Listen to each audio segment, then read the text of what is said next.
ইউটিউবে অনেক স্বনামধন্য ব্লগারের ব্লগ দেখে আগেই শুনেছিলাম যে আগরতলা শহরটি অত্যন্ত পরিচ্ছন্ন এবং সুন্দর।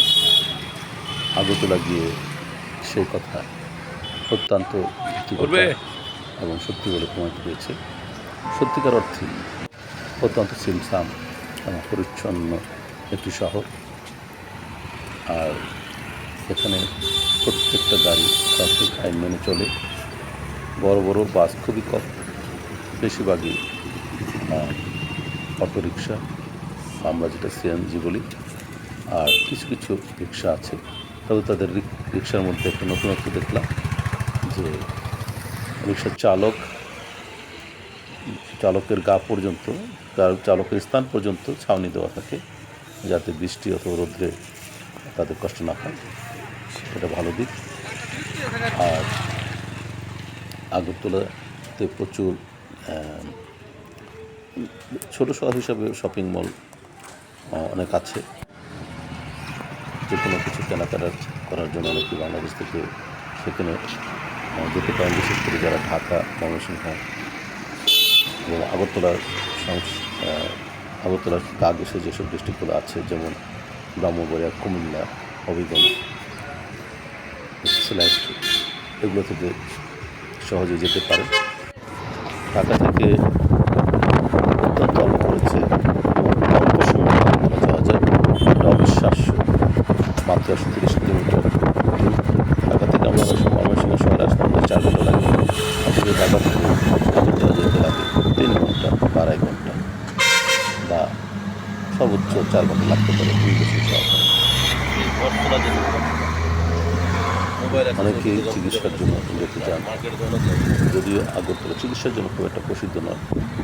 তারপরে আমি আগরতলাতে চিকিৎসা করিয়েছি সেখানকার সরকারি হাসপাতালে।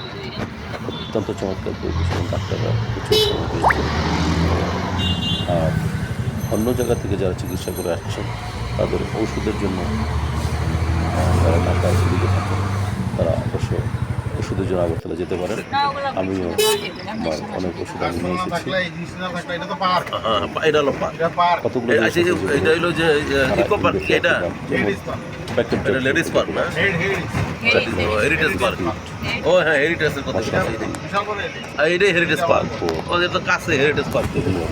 ঘুরতে যাবো, ঘুরতে আসবো। ইত্যাদি যারা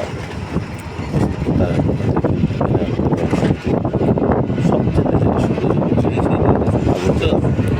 যেটা সব কিছু নমুনা আছে। অত্যন্ত অল্প সহজে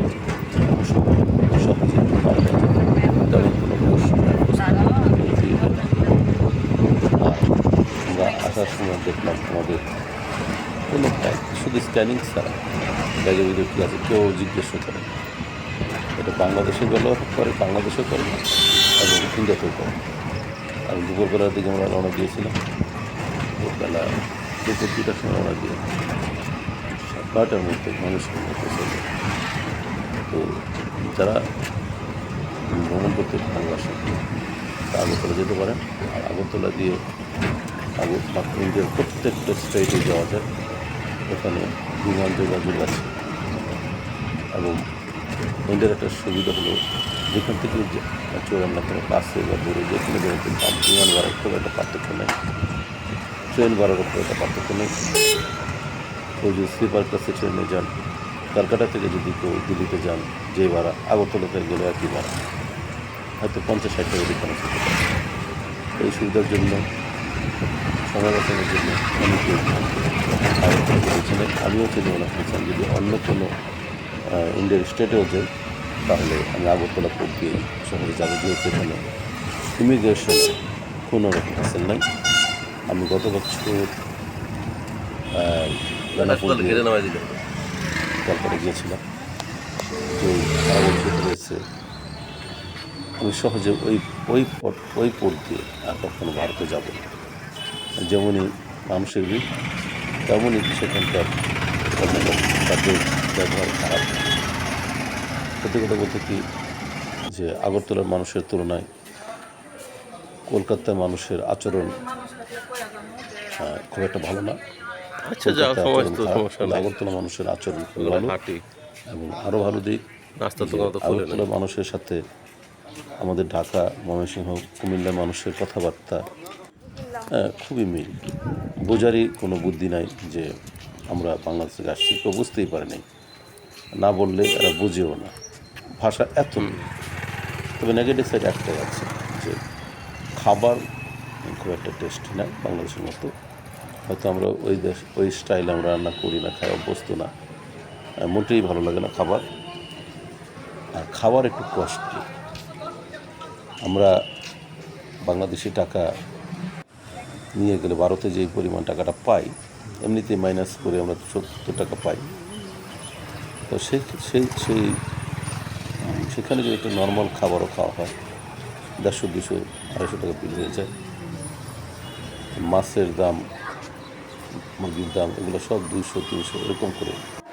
অর্থাৎ একবেলা খেতে গেলে, ভালোভাবে খেতে গেলে নিশ্চয়ই 200 থেকে 250, 300 টাকা খরচ হয়ে যায়। আর যদি সেখানকার সবচেয়ে নামকরা খাবারের সঙ্গে কেউ যদি খায়, তার একজনের খরচে পড়ে যাবে 800-900। যেমন তাদের একটা ইলিশ মাছের পিসের দাম 600 টাকা, বড় একটা মাছের পিসের দাম 300-400 টাকা। তো সেই তুলনায় সেদিক থেকে বিবেচনা করলে আগরতলা খাবার খরচটা খুব বেশি, তবে থাকার খরচ অনেকটাই কম। হয়তো 3 স্টার এসব হোটেল হয়তো কিছু দাম থাকতে পারে, কিন্তু নর্মাল যে হোটেলগুলো আছে সেগুলো এসি রুম পাওয়া যায় 1000, 1200, 1300 টাকার মধ্যে। আর নন এসি ডাবল বেড,